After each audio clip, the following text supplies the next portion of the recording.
Well, today we are discussing your pick. After made you watch Glengarry Glen Ross. I told you that it was going to be your pick, no democracy this time. So, can you tell me a little bit about the movie we selected, or you So we selected? I picked The Town. I wanted something exciting. So it's the 2010 Ben Affleck directed heist movie. It opens with a super exciting bank robbery. There's, car chases and Hmm. shootout and plotting and planning and money laundering Yep. and Boston accents aplenty. So, yeah, it was fun to see the dynamic between the bank robbers and the Uh huh. FBI and, Boston, like the small, like, the towny politics. I had fun with this movie way better than Glengarry Glen Ross, in my opinion. But yeah, what'd you think? So I had not seen this movie. I had seen the movie The Departed, which had come out several years earlier and is also set in Boston. And I thought they were the same movie. I didn't realize there was two separate movies. I enjoyed this movie. I don't watch a lot of action heist movies, I'm realizing. And I'm sure at the time the Boston accents would have been like so authentic. But I thought they were so funny and I feel really bad about that. But it felt like everyone was doing like a bit and it was kind of like, stereotypical. As I was watching, I was like, "This is not really a movie about banking, is it? We're gonna we're gonna talk about bank crimes, but not really about banking." That's fine. I think people like bank crimes too. So, this movie is from the 2004 book Prince of Thieves, which I had also not heard of. It did No. not feel like it was a book or an adaptation, and I was a little surprised to see that there was, like, a love story, or a romance. At the beginning, there's a bank robbery, and then someone's taken hostage who opens the vault. It's this, like, assistant manager, and then the Ben Affleck's character, the, like, head of the gang, ends up, dating her, and that relationship causes a bunch of issues later on in the movie. So I was a little surprised to see a little love story, and I was gonna ask you, like, what was the best date that they go on? What's the best way to launder Oh. money? But I figure we're gonna have Aw. a little bit more interesting conversation than the courtship. Yeah. So should I mention our fun guest for today?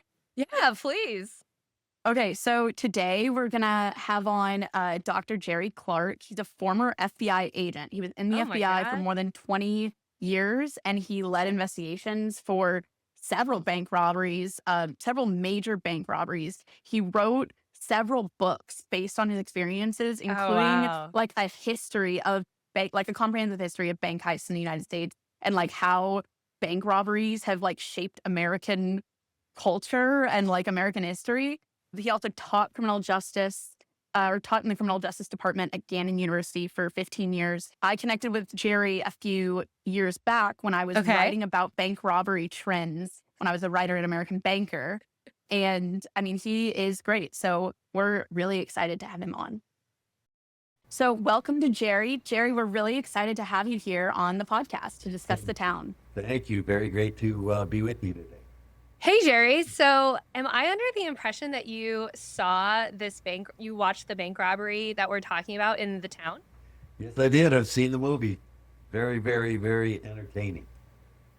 What did you think of that bank robbery scene? It seemed very elaborate and very scary.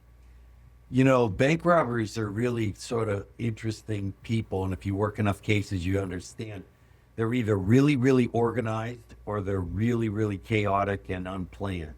Oh, wow. So if you work them long enough, like I did with the FBI, you'll see that the ones that are organized, like the Town movie illustrates, those are really something. They're thought of.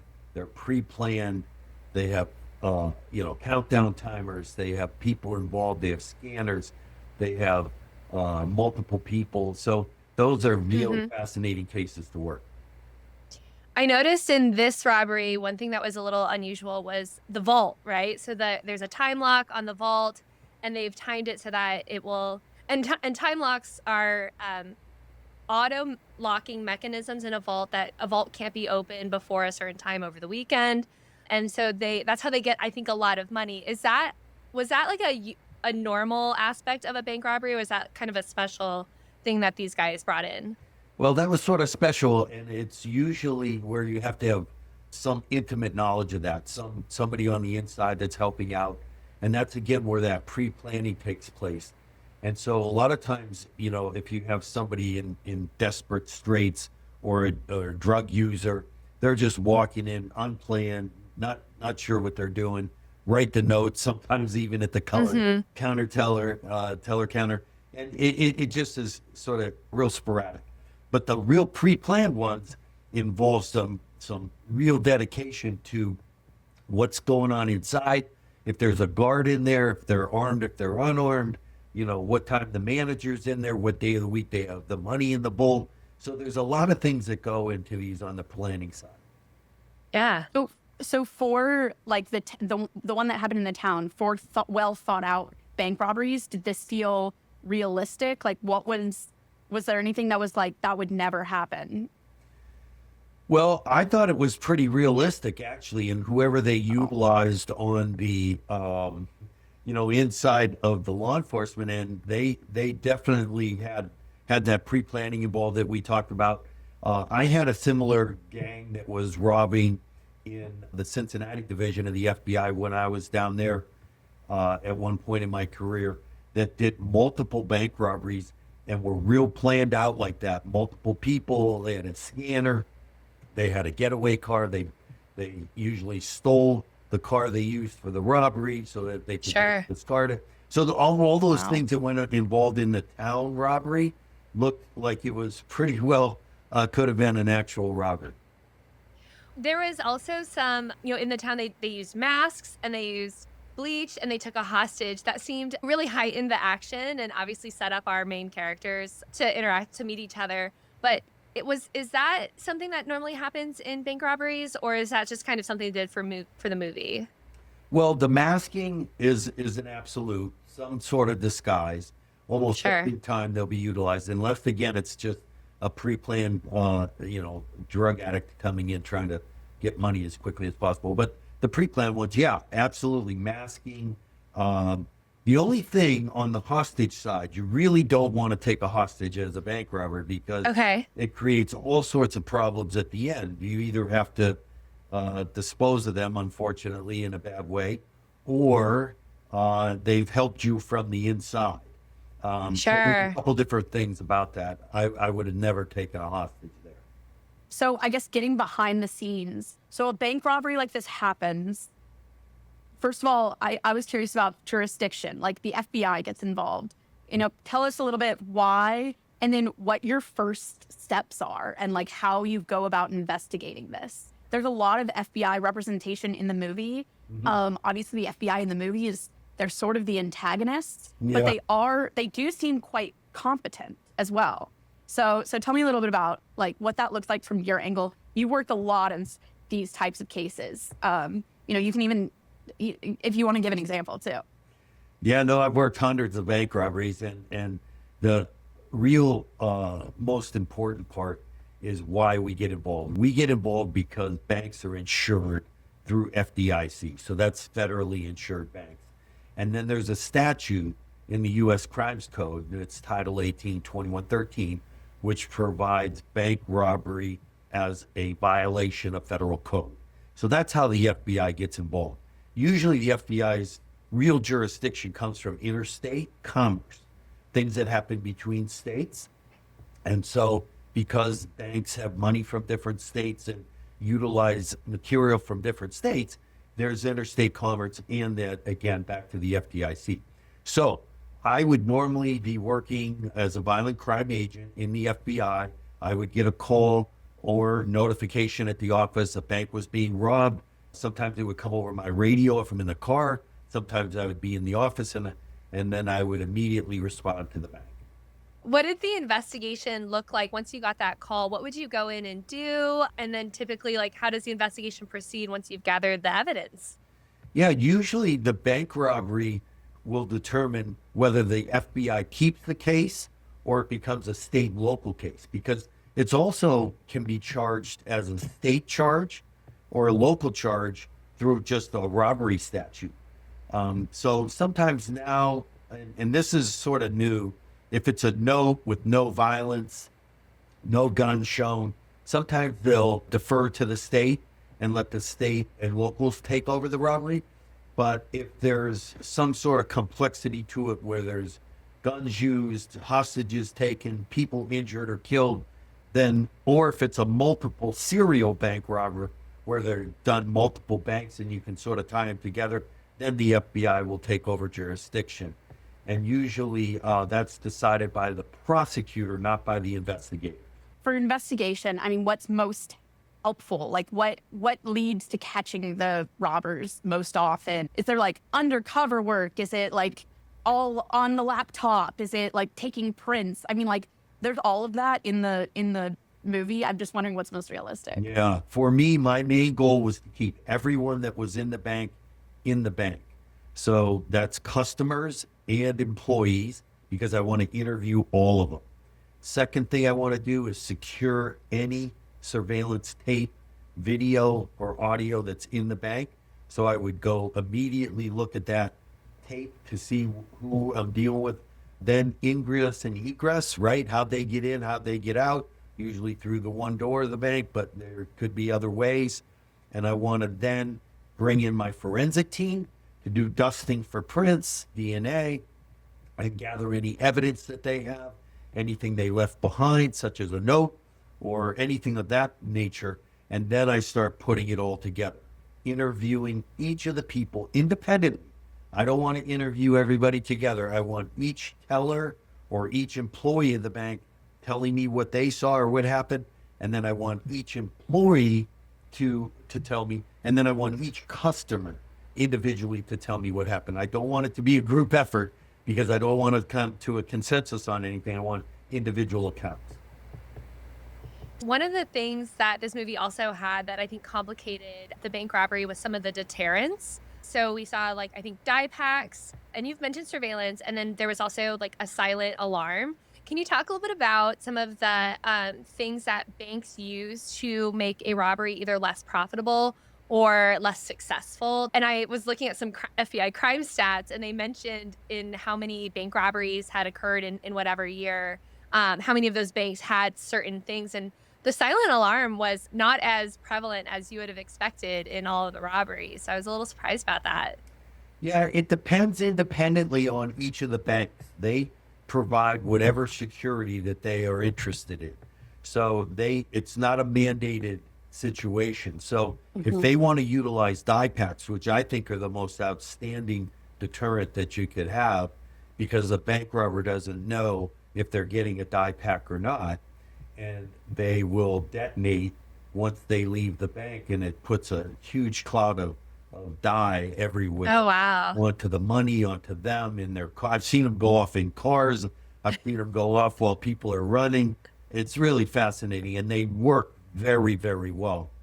But not all banks utilize them. Abate bills are the other things that are utilized, which is a stack of bills that the account numbers are written on, or the numbers that of the currency itself, so that if you recover that currency from somewhere or somebody, you know that it came directly from that bank. So that's great evidence to have.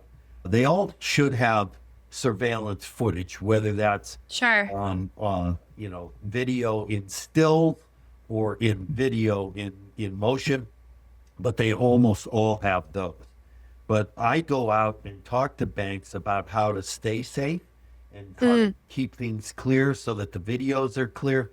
Because if you have these big sign, free checking and free this, free that, and it's blocking your camera, it's going to cause a problem for you. So I try to help them understand what would keep the bank safe.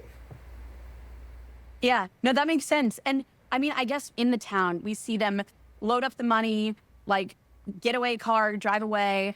And then we were wondering, like, how do you use this money? Like, is it obvious that this is stolen money? How do you make it so that you can use this? I mean, they had like however many thousands and tens of thousands of dollars or hundreds of thousands.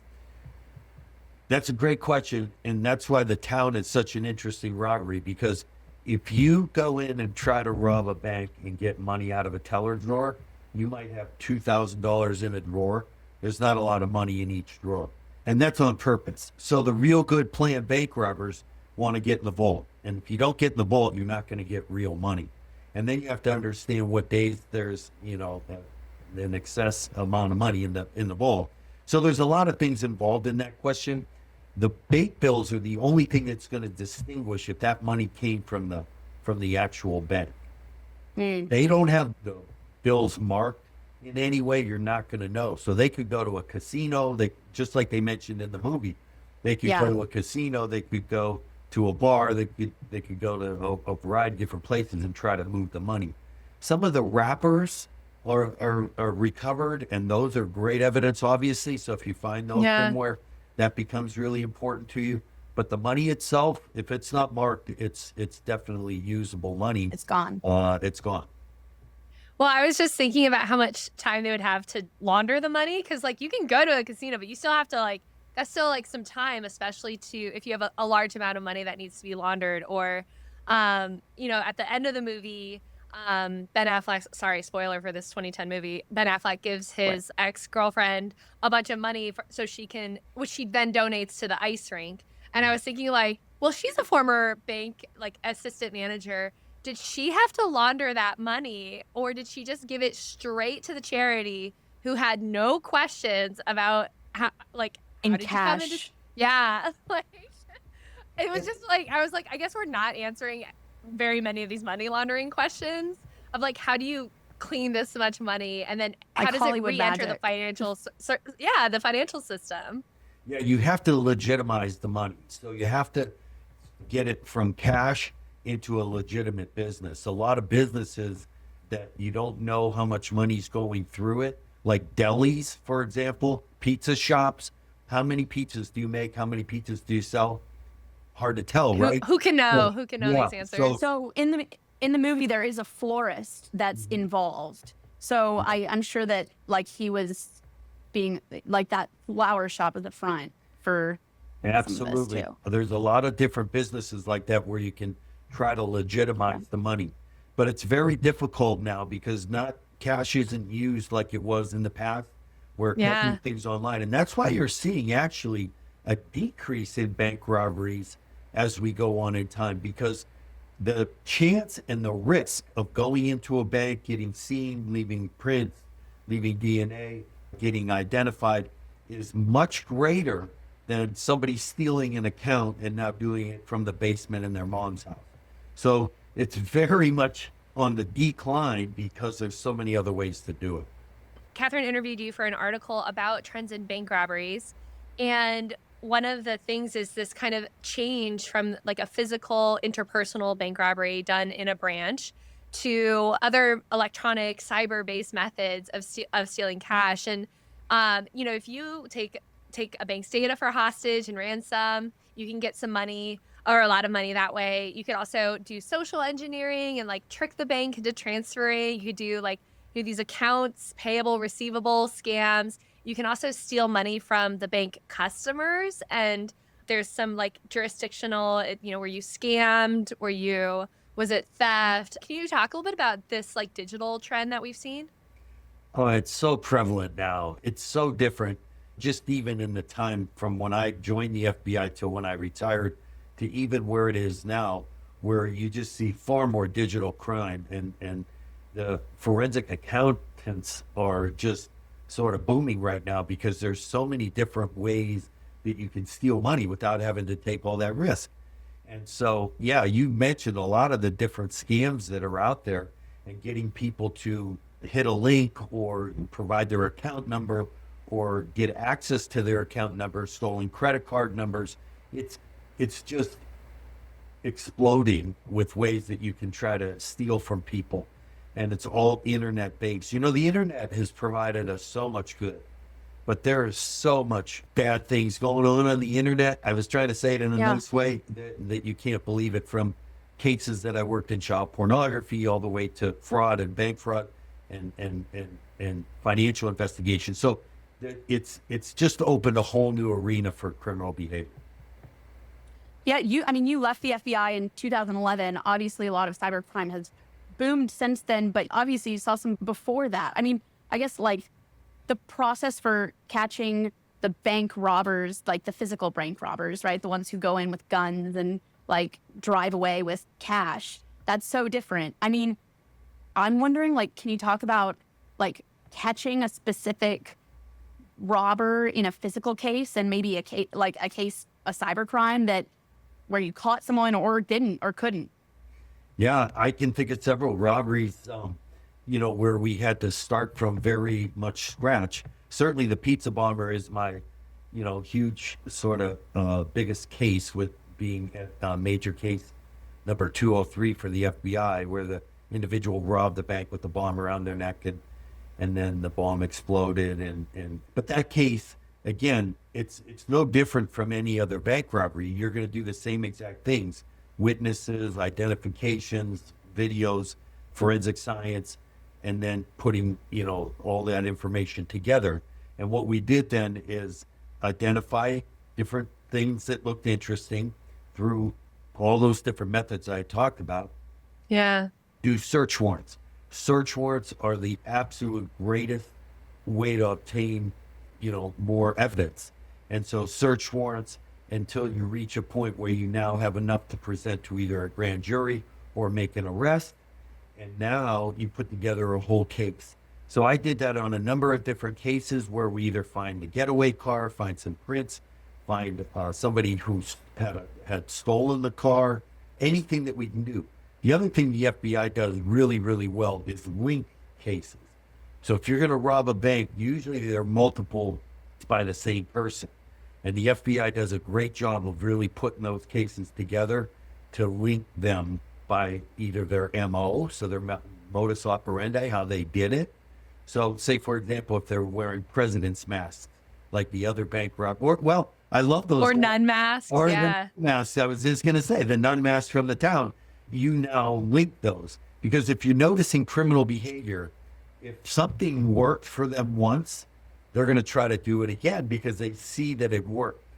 But what it does for us is it links everything together. I had one group that was using construction. They'd wear the vests. That's a good decoy. Yeah. Yes.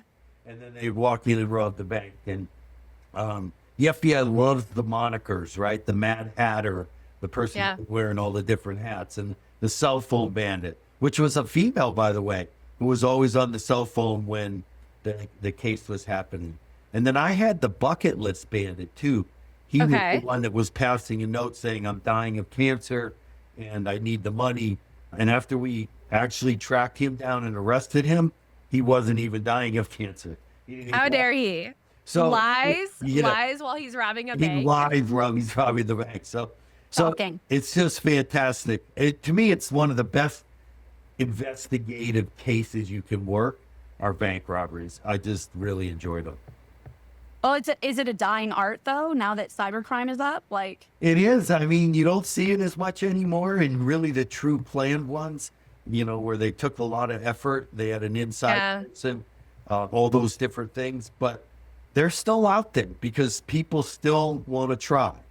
And it's amazing to me, because to think you can go in and do that in this day and age, 2026, with all the surveillance and people with cameras and everything that goes on in the world today, you're on camera everywhere you go. Right. Restroom or a locker room. Yeah. One of the things about this movie, which is in 2010, I don't know if you caught the BlackBerry references, which was my favorite thing about this movie, but it felt like it was one of the last times or one of the last years where we weren't constantly having our location tracked by our cell phones, and we didn't have cars that recorded our destinations, and we weren't wearing Apple Watches that had and so I was thinking about all of the technology that was available, but all of the technology that wasn't available. And you make a really good point, because at the time there is surveillance, there is cameras, but it's 2010 cameras, not 2026 cameras. And so it's just probably a whole new world in the physical sense, but then also that skill set of trying to trick bank employees or trying to and get them to hand over credentials over digital channels, right? It's very much changed. I mean, just the resolution in cameras. So you call them on a camera in 2003 or 2010, and it's so grainy you can barely see what's in there. And now you're getting high def resolution, and You're able to pick things out. Right. We had to do a lot with cameras in the bank. For example, one bank robbery we couldn't tell how tall he was because we were getting descriptions. So we had to have a total station, we call it, come in and measure things inside the bank to make Oh, determination wow. on how tall the person was. You had to like triangulate the height based on like a Yes, banner that he's by or a column or something. exactly what we did. And so it's just, I just love investigation, and I love the fact that we've come so far. And criminals, they keep improving, so we have to keep improving.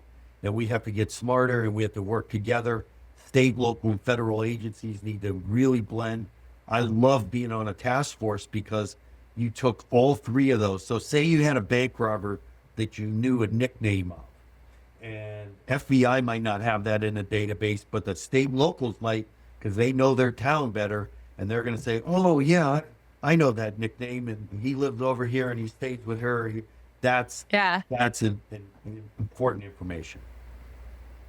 Got it. Well, look, this has been so informative and really helpful. My final question is just Yeah. like in general, when you see these bank heist movies where, the protagonist is kind of an anti-hero, it's the criminal. Like, what do you make of these like heist movies? Like, is it you're like, oh gosh, why is the FBI the antagonist? Or is it still fun for you? Like, what do you make of all this? Yeah, no, I enjoy watching and I enjoy thinking, but you have to keep in mind that these people that are desperate enough to go in and do that can be really dangerous. I mean, I've seen Sure. tellers shot Yeah. in cases, and the entertainment is what it is. It's there to Right. entertain us and keep it. But the reality of they're very scary. Tellers that I've had in the past have quit the job after being robbed. They didn't want to do it anymore. Like I said, one was shot and lived. Yeah. So the potential is so dangerous because people who have that ability to go in there, they're desperate and they're scary. So I love watching them on shows because they entertain us, but we always have to keep in mind, wow, somebody went through a horrible, horrible day. Well, like the girl in the town, Yeah. he Yeah. initially meets Ben Affleck in that laundromat. She's crying Right. over that, and that's true to life. That really happens. It affects people in a very, very negative way. No, that's really important to keep in mind. Yeah. Well, Jerry, this has been so informative for me. Thank Yeah, you. this was great. And I felt like although Catherine and I are experts in banking and can talk about different financial topics, we really didn't know very much about the bank interest in this movie, which was the criminal aspect and the investigation. So I am so glad we were able to pick your brain. Well, thank you so much for having me. Bank robberies will always fascinate us in culture Yeah. because, like you said, it's whether you really admire them for what they did or the Robin Hood effect, where they're getting money to take for someone else or good, but it's really something. My book, Bank Robberies in America, A History of Heist, is really very interesting because we talk from the very first bank robbery to some of the more modern current ones. And it's a very interesting read. So if anybody's interested, History of Heist, Bank Robberies in America. But thank you so much for having me. I'm really grateful to have been with you both. Thanks, Thanks, Jerry. Jerry. All right. Take care now. Well, that was a really fantastic conversation about, the biggest financial topic I think of the town, which is the heist. But there's some other things about this movie I think are worth discussing. Catherine, would you say? Yeah, I mean, as we said with Jerry, the art of the bank robbery, right? And the art of investigating it, that's like the key theme. But I mean, I think it brings up other questions. For sure. Obviously, this movie was more than 15 years ago. Oh my gosh, so long. Yeah. But it was 2010. It's 2026 now. We talk about with Jerry how like this kind of bank robbery situation is way less common. Yeah. I guess leading into this, do you think that the town would happen today? How would it be different? I think a lot of the same elements are there. There are still bank branches. Some of them still have vaults, all of them still have vaults. I don't know. there are still bank robberies. I think we live more in a surveillance state, both from like an official capacity. There's, ring cameras everywhere. But also, I think that our personal devices just make it a little bit harder to have like some plausible deniability. I love and miss the BlackBerry, but also my BlackBerry wasn't like listening to me all the time, or the web browser searches, they probably wouldn't be as indictive as they are today. So you're right. Like, could this movie fully happen the same way? Although I will say, there was a theft of like 10 million dimes that was like several $100,000 from a mint. And it was going to be, these dimes were going to a Federal Reserve Bank. And the guy was like, the driver was sleeping in a Walmart parking lot, like just overnight. And thieves did manage to steal that money. It seemed kind of a low budget heist. So I'm not 100% sure this couldn't happen. I don't think they could get away with it or do several other heists afterwards the way they do in the movie. I mean, yeah. And also, like, so much time and effort for, I mean, not like that much, like, even $50,000 for all of the time and energy and risk Yeah. on this feels extreme. You know what they couldn't Well, do? They probably couldn't rob Fenway because so many of these stadiums and like in Nashville, Geodis Stadium, Bridgestone Arena, they're cashless. So they definitely couldn't do that part of the movie. oh, you're so right. Yeah. Cash is like not, I mean, in the last 15 years, cash has like gone it's way less Right. prevalent. And, you wouldn't hear people say blackberries on the floor, blackberries on the ground. R.I.P. Yeah. R.I.P. So, but no, I mean, I think it brings up like what like bank crime looks like today, which is a lot more of like the cyber stuff, like Yeah. holding data hostage, scamming people. I mean, that's really on the up. I mean, it's been on Yeah. the up. So, but that doesn't make for as interesting of a movie No, that as movie would like, be so boring. Can you imagine yeah, watching bank like cyber criminals social engineer like a robbery? no, no, no. Right. And I wouldn't Right. want to.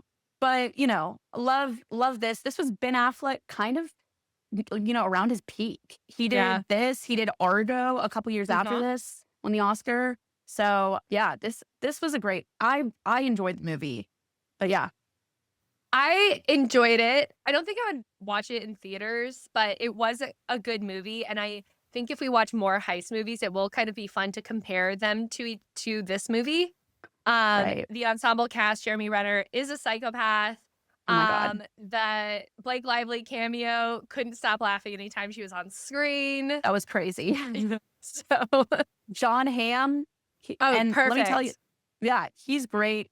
He doesn't age like fine wine. I mean, like he Yes. looked good then, he looks good now. But he was like an antagonistic, like, kind of a jerk, but also like competent.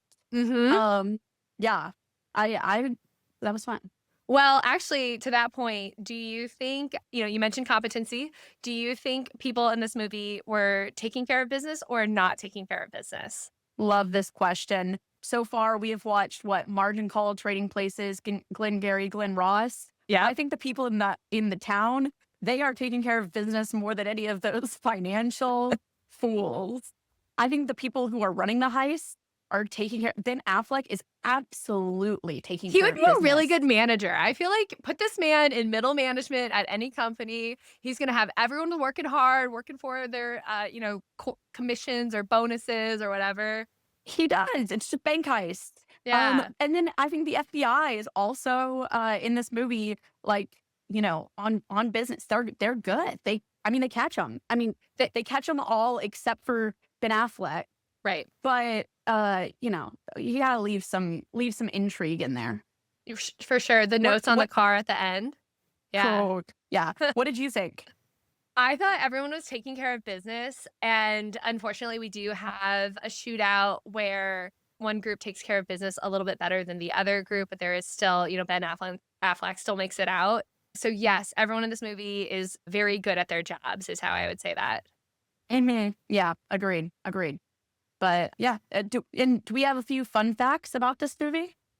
Yeah, so there was a lot of what do they call it? Method acting, I think, Whoa. where Jeremy Renner and Blake Lively spent time with both convicted bank robbers and natives of Charlestown, respectively, to kind of help both nail the accent and then to understand kind of more about the roles and the community. Which now I'm learning Charlestown is very gentrified and very yuppie, very They get on toonies. that.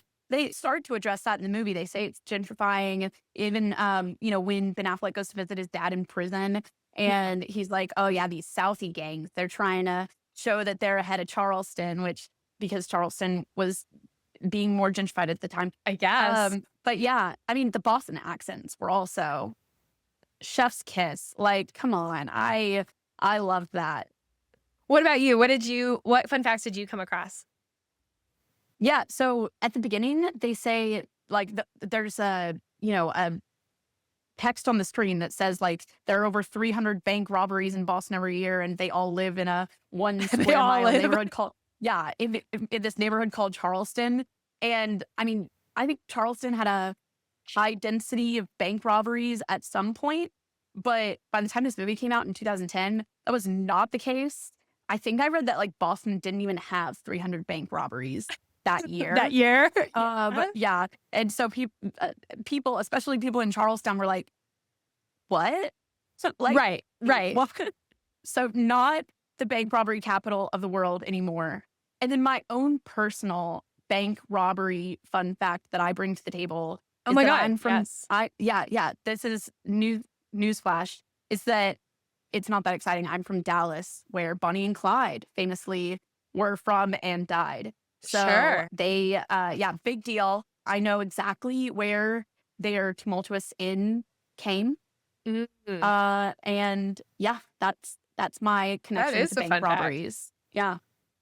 I also saw that there were 2 banks in Boston or in the Boston area that were used for the filming of the heist. So the external shots were done at a Cambridge Savings Bank in Harvard Square, and then the internal Mm. shots, because I guess that bank is, like, too busy or not big enough on the inside, was the former Mass Bank in Melrose, Massachusetts. That was the inside. No word if both of these locations are still banks, although as the person who went with me to the Riggs Hotel and the bar at the bottom of the Riggs, that I love a vault. I love a vault space, and I love reimagining that if this bank branch is no longer there or is no longer a bank location, how they have repurposed that what were they saying, 15 inches vault that they got into? Yeah, the thing that we didn't expect when we went to the cocktail bar in the former bank vault, which is here in DC, is that there was no service, no cell service, which I mean, we should have thought about that Surprise! because as you said, there's like like foot thick walls of like and like concrete. I mean, it's like really a no joke bank vault. But yeah, no cell service, great drinks. Great Strongly drinks. recommend the Silver Lion in Yes. the Riggs Hotel in I would be DC. remiss if I didn't recommend the Jello shot, which I know, will surprise listeners of this podcast. Get a Jello shot at the Silver Lion at the Riggs Hotel. It is not the Jello shot you had in college. I promise. It's good. So, Catherine, this was your pick. How would you rate your movie pick on a scale of 1 to 5, 5 being the highest? I think it was like a 4. It was entertaining. I Yeah. liked it. I mean, like, I don't know if I would necessarily need to watch it again anytime soon, but super enjoyable. Love the competency, love the cast. Yeah. Yeah. What about you?